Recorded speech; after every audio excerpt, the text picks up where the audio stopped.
राजस्थान मंत्रिमंडल गठन से जुड़ी हुई मंत्रिमंडल गठन के साथ ही विभागों का बंटवारा भी होगा।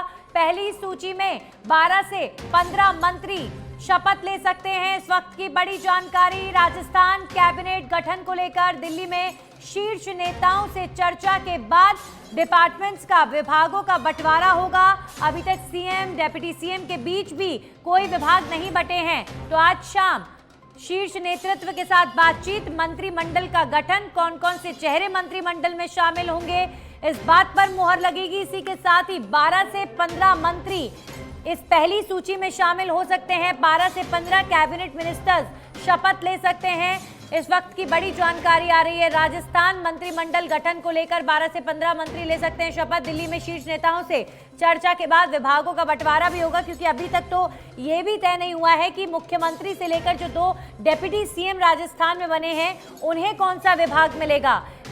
इसके अलावा जो तमाम कैबिनेट मिनिस्टर्स बनेंगे, जिनके नाम कैबिनेट की सूची में होंगे, वो अलग अलग मंत्रियों को कौन कौन सा डिपार्टमेंट मिलेगा, इसे लेकर सबकी नजरें टिकी हुई हैं। आज का दिन बेहद निर्णायक, क्योंकि इस वक्त दिल्ली में मुख्यमंत्री भजनलाल शर्मा मौजूद हैं और दिल्ली में शीर्ष नेतृत्व के साथ चर्चा करने के बाद मंत्रिमंडल की जो सूची है वो सबके सामने होगी।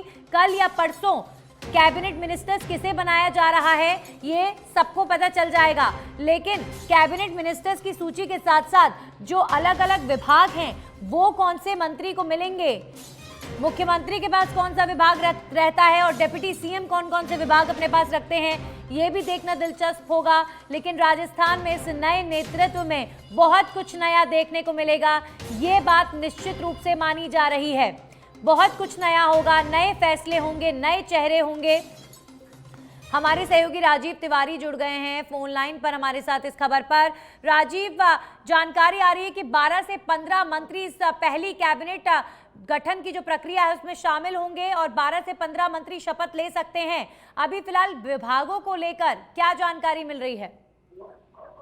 बिल्कुल सही कहा आपने। देखिए, जो जानकारी मिल रही है उसके मुताबिक जो है ये जल्द ही मंत्रिमंडल का गठन होगा और 12 से 15 नाम जो चल रहे हैं उनको फाइनल कर लिया जाएगा। लेकिन देखिए, सबसे बड़ी बात यह है कि तमाम नाम इस समय चर्चा में है कि फला आदमी को कैबिनेट में शामिल किया जा सकता है, फला आदमी को राज्य मंत्री बनाया जा सकता है। और आज शाम 5:30 बजे जो है बैठक होनी है, इसी को लेकर के बीजेपी के राष्ट्रीय अध्यक्ष जेपी नड्डा के साथ बैठक होगी।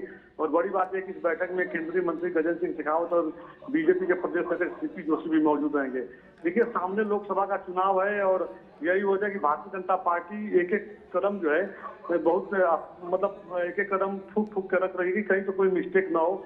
सबसे बड़ी बात यह भी है कि देखिए, इस समय देश में जो राजनीति चल रही है यह जात आधारित राजनीति हो गई है कि कौन किस जात से है, कौन किस वर्ग से है, किस जात का कितना percent vote Bharatiya Janata party को मिला है। तो जो मंत्रिमंडल में जो लोग शामिल किए जाएंगे यह सिर्फ बीजेपी के ही नेता नहीं होंगे, बल्कि अपने समाज के भी बड़े नेता होंगे। एक कास्ट किंग लीडर के रूप में जाने जाते होंगे राजस्थान में।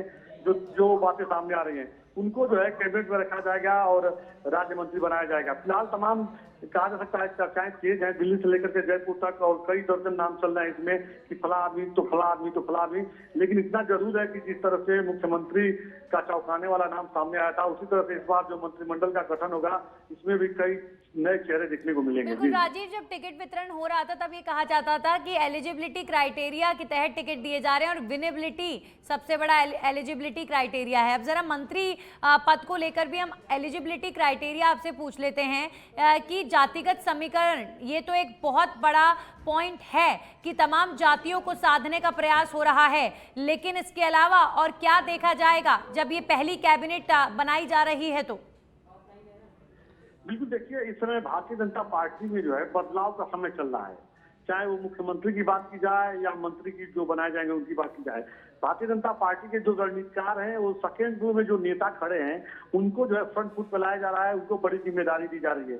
क्योंकि जो फ्रंट फुट के नेता हैं, जब उनका समय पूरा हो जाएगा तो फिर किसे नेता बनाया जाएगा। इसलिए समय रहते नेता तैयार करने की एक प्रक्रिया होती है, इसी में भारतीय जनता पार्टी जुटी हुई है। और आपने देखा कि जब 3 नए चेहरे मुख्यमंत्री के रूप में सामने आए तो उसके बाद चाहे वो प्रधानमंत्री नरेंद्र मोदी हो या बीजेपी के राष्ट्रीय अध्यक्ष जेपी नड्डा हो, उनका यही मानना था कि जो दिल्ली में बैठे हुए जो नेता हैं वो सभी राज्यों में जो बीजेपी के जो नेता हैं, कार्यकर्ता हैं, पदाधिकारी हैं, उनके ऊपर नजर बनी रहती है कि कौन सा व्यक्ति क्या काम कर रहा है और कितने दिनों से काम कर रहा है, क्या इसे कभी बड़ी जिम्मेदारी मिली कि नहीं मिली।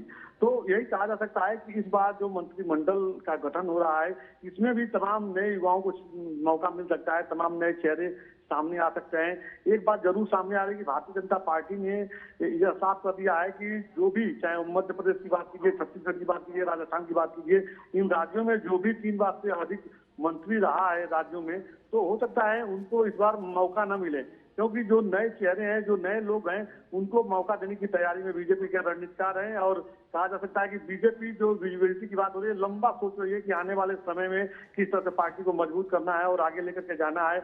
और इन सबके बीच पीएम मोदी की जो गारंटी है, जो पीएम मोदी की गारंटी पे जनता ने भरोसा जताया है, उसको कैसे बनाए रखना है, उसको कैसे पूरा करना है, ये तमाम महत्वपूर्ण बातें हैं जो आज की बैठक में चर्चा की जाएगी। जी चलिए, शुक्रिया राजीव आपका तमाम जानकारियों के लिए। तो अब तक सीएम, डिप्टी सीएम